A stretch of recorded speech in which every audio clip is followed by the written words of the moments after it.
कसं वाटते पप्पा? एक नंबर वाटतंय पिल्लू. काय तू कुठून शिकली? खरंच ना लय मस्त मस्त करते बाबा तू मालिश. I like massage. बरं आवडलं. तुम्ही थकला असतात म्हणून.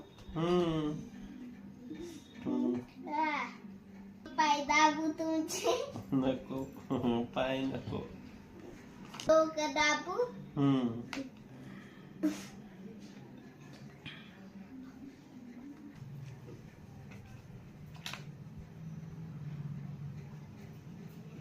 पप्पा चहा बनवून देऊ? हा कडक चहा हवाय. कसला बनवणार? अद्रक टाकून. चालतंय अद्रक वाली चाय बनव.